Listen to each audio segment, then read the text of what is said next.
Hi guys and welcome back to CFCYT. My name is Adam and it's been a while. I have had to concentrate on my main channel recently, but I'm back and today we're talking about 5 things that we learned from Chelsea versus Everton. And in case you hadn't guessed, I'm a Chelsea fan. So the first thing we learnt from the Chelsea-Everton game is the fact that, as everyone pretty much expects, we're not the finished article. A team odds on to win the title, I think, salvages at least a point from that game with the possessional dominance that we had. We were, of course, a little bit unlucky, hitting the woodwork 2 or 3 times from James and Mount, but we didn't do enough. We didn't create many clear-cut chances against a very solid, on-the-day Everton side. They played well, they did what they had to do, but surprisingly we offered very little, for reasons which we'll get to. I kind of mirror Lampard's evaluation of the match in his post-match interview, which kind of hit the nail on the head. There will be inconsistencies and days like this. We do have a very young squad. There's not a huge amount of trophy-winning experience there outside of the likes of Thiago Silva, Kante, Giroud, and of course Dave or Azpilicueta, and he can't even get in the team at the moment for reasons which is what we'll get to, another one of my points. Now, I feel Lampard's slightly trying to take a little bit of pressure off himself and the squad with what he's saying about us not being title contenders, but I kind of see his sentiment. I disagree, of course. I think when you spend the money that we have and brought in the talent that we have, I don't necessarily think we're going to win it, but we should certainly be in the picture for silverware. That's not to say I would be devastated if we didn't win the title this year. There are a lot of great teams, and those teams have more experience than our squad. If you ask me the same question next year, then yeah, I'd be a little bit disappointed. So what else did we learn? Well, for a start, Reece James is an absolute baller. That guy is savagely talented. Most people thought when we brought in Ben Chilwell at the start of the season that he was going to take all the headlines from fullback, but I think I've been more impressed, as good as Chilwell has been, at Reece James. The guy is incredible.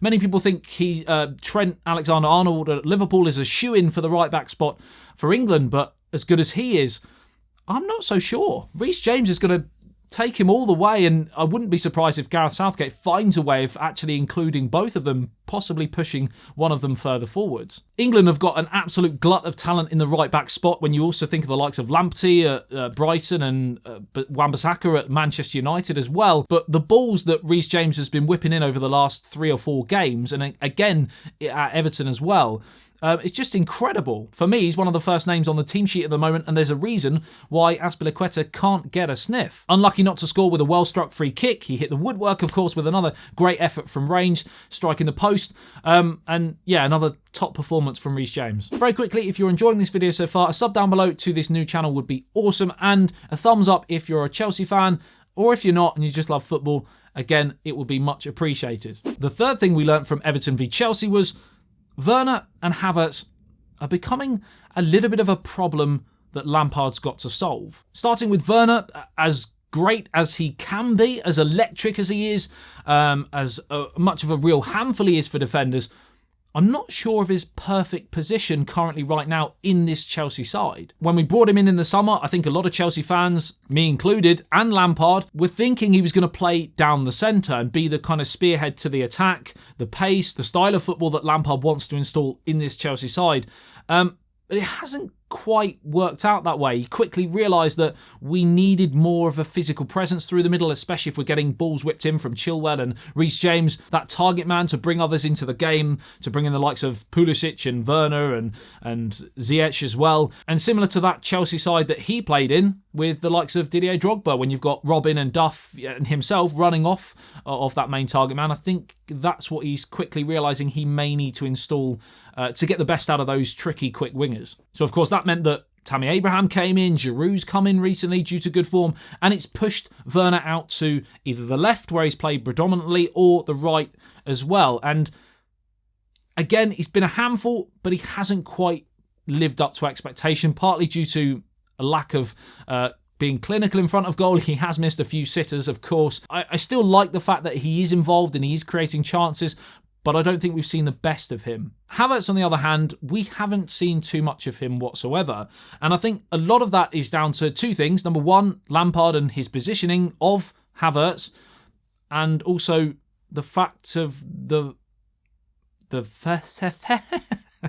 and also the fact that I don't think Havertz has necessarily I don't think his style of football has quite gelled with the Premier League just yet, for reasons which I'll touch on. In terms of positioning, Frank Lampard needs to, I think, get to grips with the fact that he's not a traditional right winger, which he keeps sort of playing him in that side of the front three. And I don't think he's quick enough over the first 5 yards to be as effective in that area than when he would be pushed further infield. And that brings me to my next point. I see him in a midfield three, at the top of a midfield three, but quite honestly, I think he needs to do a bit of bulk work. I think he is getting pushed off the ball far too easily. We saw it again at Everton, and I think to get into that Chelsea side right now, which you've got Kante and Kovacic, which for me are two dead certs in that midfield three, and then it feels like he's fighting for a position with Mason Mount, and currently, on current form, I think Mason Mount offers just that little bit more. He's tenacious. Again, he's a little bit, even though he's a slight player, he seems to be stronger on the ball than Havertz. Lampard could, of course, push Mason Mount further forwards into that front three with the injury crisis in the winger position that we seem to have at the moment. More on that in a second. And drop Havertz into that sort of number 10 role. But with a fully fit squad, I don't think he gets in there for me at the moment, and he's got a lot of work to do. Of course, he's a young lad, he's moved countries, he's had COVID as well, so there will be more to come from him. It may take him a little bit more time than some of the others that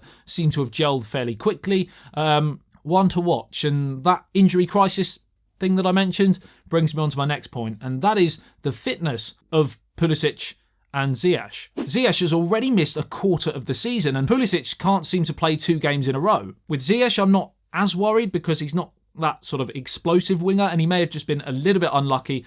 But with Pulisic, his fitness is becoming a bit of a concern. He's been absolutely brilliant when he's on the field, but when is he going to be on the field for a stint long enough to make the sort of impact his talent deserves? Last season, he made a huge impact during Project Restart and the race for Champions League football. He was instrumental, along with Giroud, for that. But with the sort of player he is, and we've seen it time and time again with other explosive, quick wingers, that it sometimes makes them more susceptible to those sorts of muscular injuries. I've got a list here of just some of the injuries that Pulisic has had, and as you'll see, there seems to be a fairly common theme. Just going back to from 2018 onwards, he's had 17 days out with a muscular problem, 15 days with a torn muscle fibre, 5 days muscular problems, 16 days torn muscle fibre, 20 days torn muscle bundle, 75 days with a tear in his adductor muscle, 21 days calf strain, 63 days his recent hamstring injury, and 24 days muscle injury, which was continued from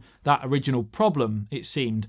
That is a bit of a concern, and I don't know what the answer is. Let me know in the comments whether this is an actual real concern that we should be paying attention to, or do you think he's going to be able to adapt his training and match influence and solve this sort of injury crisis that he seems to be having? And the fifth thing we learned from Chelsea-Everton is the fact that the future is bright. And that may seem a bit strange considering we lost the game, but we went up against a very, very decent Everton side, and it wasn't quite our day. And on those sorts of days when you're not playing your best, to get something from the game is very important if you're going to go and win a title. But I feel like I saw enough in the game, considering it was probably our worst performance, at least one of the worst performances of the season so far. If you think back, we had Reece James twice, we had Mason Mount, we had Kurt Zouma, with pretty decent chances. And I think on another day, we definitely could have got something out of it against, like I said, a very stubborn, solid, and currently decent Everton team. So that combined with the season we've had so far,